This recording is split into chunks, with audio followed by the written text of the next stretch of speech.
La mejor manera de predecir tu futuro es crearlo, no desde lo conocido, sino desde lo desconocido. La mayoría de nuestros pensamientos y sentimientos vienen de nuestras experiencias pasadas, vienen de nuestros recuerdos. De hecho, tu cerebro está organizado para reflejar todo lo que sabes en tu vida. Tu cerebro es un registro de todas las cosas que has aprendido y experimentado hasta la fecha.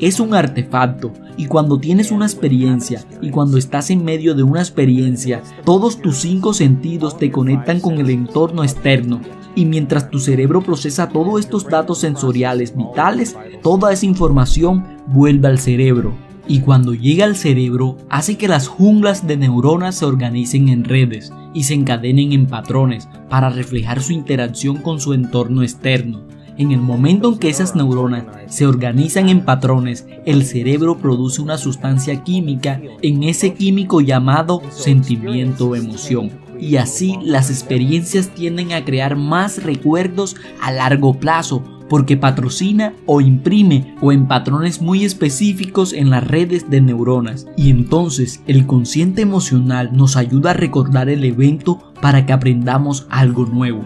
Intelectualmente, también causamos que se formen redes de neuronas. Quiero decir, el premio Nobel Candel en el año 2000 encontró que cuando la gente aprende solo un poco de información, duplican el número de conexiones en su cerebro, de 300 conexiones a 20.600 conexiones. Así que si no revisan esa información o repetían las conexiones podadas, así que sabemos entonces que el aprendizaje de la información semántica comienza a organizar los circuitos en el cerebro y las experiencias enriquecen el cerebro. El producto final de la experiencia, por supuesto, es la emoción y nos hace sentir de ciertas maneras. ¿Puedes recordar dónde estabas el 11 de septiembre? ¿Puedes decirme con quién estás? ¿A qué hora del día fue? ¿Qué estabas haciendo? Porque lo que sea que estabas viendo en ese momento o escuchando en este momento cambió cómo te sentías, y en el momento en que te sentiste alternativamente te sentiste diferente. Significativamente tu cerebro se animó y prestaste atención a lo que sea que causó eso. Y ese evento en sí mismo se llama memoria. Así que la mayoría de nuestros pensamientos y sentimientos tienden a estar dentro de los circuitos neuronales del pasado y las emociones del pasado químicamente. Así que si tomas un pensamientos del lenguaje del cerebro y los sentimientos o el lenguaje del cuerpo, o como piensas o como te sientes, crea un estado de ser. Así que si combinas un pensamiento, un sentimiento, de un pensamiento y un sentimiento, un pensamiento y un sentimiento, y tienes una serie de buenos pensamientos que están conectados a una serie de buenos sentimientos, ese ciclo de pensamiento y sentimiento crea lo que se llama una actitud. Si tienes una serie de pensamientos negativos que están conectados a algunos sentimientos bastante malos, tendrás una actitud bastante mala hoy. Así que si como piensas y como te sientes crea un estado de ser, entonces las actitudes son solo estados de ser acortados. Te sientes bien por la mañana y te sientes mal por la tarde. Si tomas una actitud, otra actitud y otra actitud y comienzas a unir las actitudes, cuando combinas una actitud con otra y otra, comienzas a formar lo que se llama creencias. Ahora, una creencia es solo el pensamiento. Sigues pensando una y otra vez hasta que te conectas a tu cerebro, y como las creencias se basan en experiencias pasadas, entonces se convierten en los límites de nuestras creencias y cómo nos sentimos. Así que cuando nuestras creencias son desafiadas, típicamente no se siente bien. Sé por la investigación que hemos hecho que la redundancia de pensar y sentir y pensar a lo largo del tiempo, por ejemplo, una persona tiene un pensamiento inseguro, entonces se siente insegura. En el momento en que se sienten inseguros, piensan en pensamientos más inseguros, disparan y cablean más circuitos en su cerebro para sentir más químicos de inseguridad. Y entonces, una vez que se sienten inseguros, piensan en pensamientos más inseguros y hacen esto una y otra vez. La redundancia y la repetición de ese ciclo a lo largo del tiempo condiciona al cuerpo a convertirse subconscientemente en la mente. Una vez que el cuerpo se convierte en la mente, llamémosle hábito, resulta que el 95% de lo que somos para cuando tenemos 35 años son conjuntos de habituación, pensamientos inconscientes, conductas inconscientes, reacciones emocionales inconscientes que funcionan como un programa de ordenador subconsciente. Así que volviendo a las creencias y la actitud, son estados acortados del ser y los combinas junto y luego una creencia. Luego el ciclo de pensar, sentir a lo largo del tiempo crea un estado subconsciente de ser. Así que todas las creencias son estados subconscientes de ser. Tenemos creencias sobre Dios, sobre la espiritualidad, sobre la salud, sobre las relaciones, sobre el amor, y todas ellas se basan en nuestras experiencias pasadas. Pero la mayoría de esas creencias ni siquiera sabemos que las creemos porque creemos que son verdaderas, porque no funcionan principalmente en la mente consciente. Si tomas una creencia y otra creencia y las apilas, empiezas a formar lo que se llama percepciones. Y las percepciones tienen todo que ver con las relaciones que tenemos, las cosas que creamos, los comportamientos que demostramos, las elecciones que hacemos en nuestras relaciones. ¿Por qué es eso importante? Porque si las creencias son estados subconscientes del ser y sus fuertes creencias juntas, entonces la mayoría de la gente está viendo su vida a través de la lente del pasado inconscientemente y están sintiendo en la realidad que están viviendo la realidad. La están llenando de su memoria pasada. Sabemos que esto es cierto porque hicieron un experimento asombroso en el que llevaron a un grupo de personas y les hicieron usar estos lentes, y los lentes se dividieron por la mitad y miraron hacia un lado, vieron un color, y miraron hacia otro lado, vieron otro color, y les dijeron: ok, bien, usen estos lentes todos los días por 2 semanas. Lleva a tus hijos a la escuela, a todas las cosas que haces en el trabajo, ve de compras, haz ejercicio, ya sabes, vive tu vida. Al final de las 2 semanas, trajeron esas personas de vuelta al laboratorio y dijeron: mira a la izquierda, ¿qué color ves? Así que no vemos un color. Mira a la derecha, ¿ves? No vemos un color. Ahora, esto nos dice un par de cosas. Número 1, los ojos no ven lo que el cerebro ve, pero lo más importante es que esas personas estaban llenando su realidad externa basándose en su memoria y su cerebro. Si realmente estuvieran viendo, estarían viendo esos colores, ¿cierto? Así que en nuestras percepciones estamos superponiendo nuestro futuro, estamos superponiendo el momento presente con nuestra memoria del pasado, y eso comienza a disminuir la posibilidad y comienza a cerrar el camino para que podamos comenzar a navegar y funcionar en nuestras vidas en orden para nosotros. Para cambiar cualquier creencia o percepción sobre nosotros mismos y nuestras vidas, tenemos que tomar una decisión con una intención tan firme que la amplitud de esa decisión conlleva un nivel de energía que es mayor que los programas de cableado en el cerebro y el condicionamiento emocional en el cuerpo, y el cuerpo tiene que responder a una nueva mente.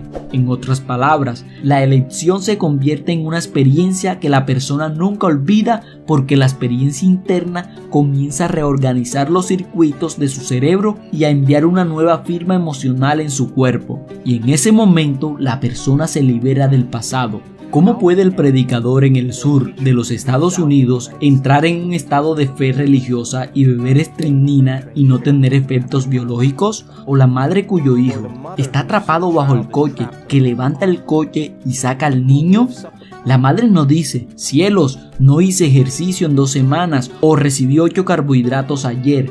No está en ningún estado polarizado, se mueve en un estado de absoluta certeza, y es la energía la que levanta el coche, porque la energía es el epifenómeno de la materia, y cuando hace ese cambio internamente, tu cuerpo está literalmente respondiendo a una nueva mente. Así que para que cambiemos nuestras creencias sobre la espiritualidad, sobre el dinero, sobre Dios, sobre las relaciones, tenemos que salir de nuestro estado de descanso, y la experiencia interna tiene que ser trascendente, son más grandes que cualquier experiencia pasada, y es entonces cuando la biología comienza a cambiar. Ahora, pasar de ese viejo yo al nuevo yo es la muerte biológica, neurológica, química, hormonal y genética del viejo yo, y la mayoría de la gente sale a lo desconocido y se siente tan incómoda que no pueden predecirlo, regresan a lo desconocido.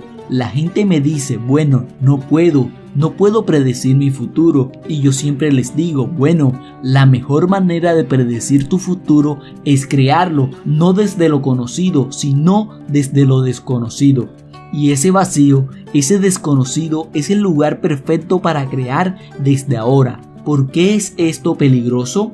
Porque cuando vives en la supervivencia, el 70% de las veces hay más posibilidades y supervivencia de huir de lo desconocido y luego abrazar lo desconocido. Es cierto, si hay un depredador ahí fuera, oyes algo a la vuelta de la esquina y no puedes verlo, es un desconocido, vas a correr, no vas a ir.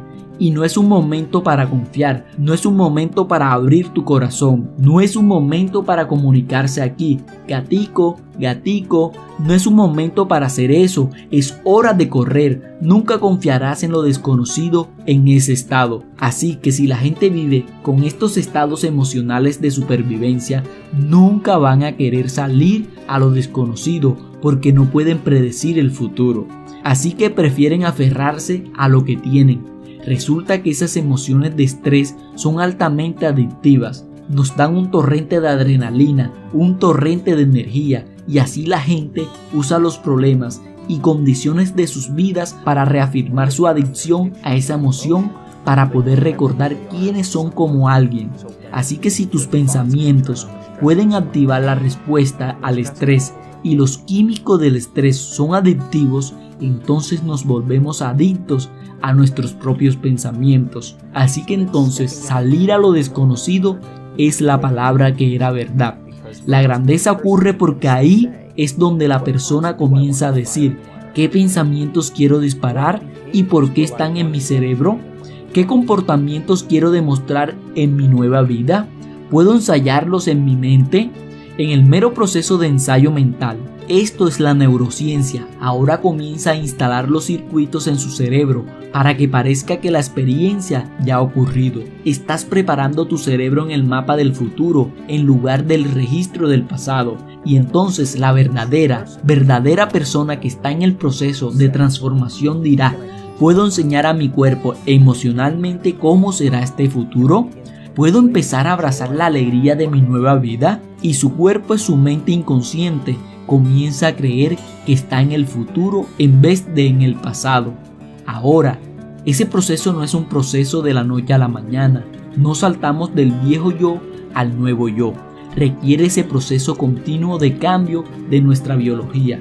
Pero puedo decirles, al observar que las personas que se han curado a sí mismas de enfermedades muy graves, que se han curado a sí mismas de algunas cicatrices bastante difíciles y del pasado, que han superado las adicciones, que han creado nuevas oportunidades y nuevos trabajos y nuevas relaciones y una nueva vida, tuvieron que cruzar ese río. Y entonces, cuando son literalmente biolaboradores desde un punto de vista biológico, una nueva personalidad, y tu personalidad crea tu realidad personal. Eso es todo. Y tu personalidad está hecha de cómo piensas, cómo actúas y cómo te sientes.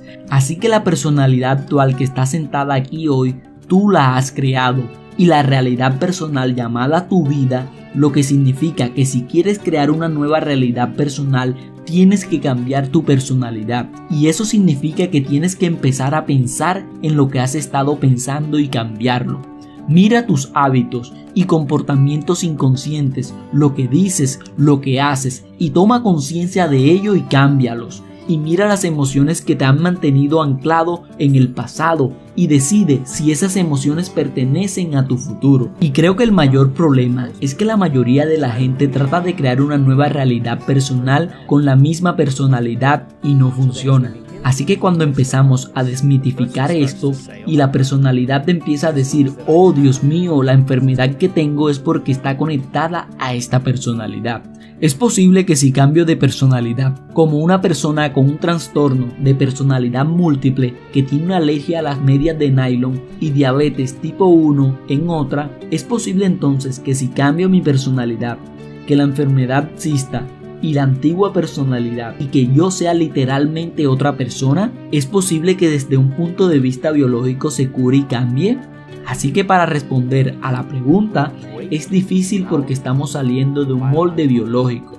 Es difícil porque la mayoría de la gente no sabe que tiene a su alcance todas las herramientas para hacerlo porque han sido condicionados en algún nivel para creer que el nuevo peinado o el nuevo tipo de cerveza que van a beber o el coche deportivo o lo que sea va a cambiar su estado. Y eso es lo que es hipnosis. Cuando escribí el placebo, tú eres el placebo, la cosa más grande que me llevé después de escribir ese libro fue lo hipnotizados y programados que estamos realmente. Y eso me ha molestado desde que escribí el libro, porque la gente ve las cosas en su ambiente externo y ellos aceptan, creen y se rinden a aquellos que la información sin ningún análisis y están programados. Así que cuando tú y yo empezamos a despertar y a decir no a esos programas y empezamos a pensar que tal vez estamos un poco más limitados de los que nos atribuye y no es por los beneficios o el interés propio, pero cuando la gente empieza a despertarse y dice, hey, sabes, me curé de esta condición, me curé del Parkinson, me curé del lupus, me curé del cáncer, me he curado de una artritis reumatoide, me he curado de un dolor crónico, me curé con alergias a los alimentos, sí, fui abusado de niño, sí es cierto, fui golpeado por un padre violento y viví en una vulnerabilidad y el miedo durante los últimos 25 años, pero ese miedo ha señalado al gen equivocado y desarrollé esta condición genética. El doctor dijo que no tenía forma de curarme, pero cuando superé ese miedo y lo superé, empecé a señalar nuevos genes y nuevas formas y esa enfermedad no existe. Déjame decirte, si escuchas la historia de esa mujer y escuchas todas las pruebas por la que pasó y cómo se superó a sí misma y llegó a un lugar de tal plenitud y autosatisfacción que no le importaba si tenía la enfermedad, y ese es el momento en que desapareció. Y si escuchas esa historia, te vas a dar permiso en algún nivel de que es posible que tú hagas lo mismo. Ves a alguien bailar la salsa, bueno, tú bailarás mejor la salsa. Si ves a alguien golpear una pelota de golf como Rory, golpearás mejor una pelota de golf. Ves a alguien que lleva con amor y compasión su vida, tú conducirás con amor y compasión en tu vida. Ves a alguien pararse en un escenario frente a 500 personas y hablar de cómo superaron su cáncer después de que su esposo se suicidara y los 3 años que le tomó hacerlo. Te inspirarás en que es posible para ti, así que tiene que empezar con una nueva conciencia y que va a venir de la gente común haciendo lo poco común. Y creo que no tienes que ser un monje budista, no tienes que ser una monja con 40 años de devoción, no tienes que ser un erudito religioso, no tienes que ser un investigador, no tienes que tener un doctorado para hacer esto, que la gente común alrededor del mundo puede hacer lo que no es común. Y si se les da la comprensión adecuada y se establece el entorno donde pueden comenzar la aplicación de eso, y he visto más de 1000 escaneos cerebrales de personas en meditación, y puedo decirte que tú y yo estamos en nuestro mejor momento cuando vamos más allá de nuestra mente analítica, cuando vamos más allá de nosotros mismos. Ese es el momento en que el cerebro se organiza y se vuelve tan coherente. La parte delantera del cerebro está hablando con la parte trasera del cerebro, el lado derecho del cerebro. En el lado izquierdo del cerebro está esta sincronización, la unión psíquica fluyendo, y la persona tiene lágrimas de alegría rodando hacia abajo. Que ese evento trascendente para la persona es completamente subjetivo. Pero mi interés es medir esa experiencia subjetiva y estamos captando amplitudes de energía en los cerebros de las personas que son de 26.000 a 40.000 veces lo normal durante esa experiencia. Ahora, no pueden hacer que su cerebro haga eso, le está sucediendo a ellos. y todo el evento que le está sucediendo es más real que cualquier evento pasado. Y ese es el momento en que sé que su creencia está cambiando.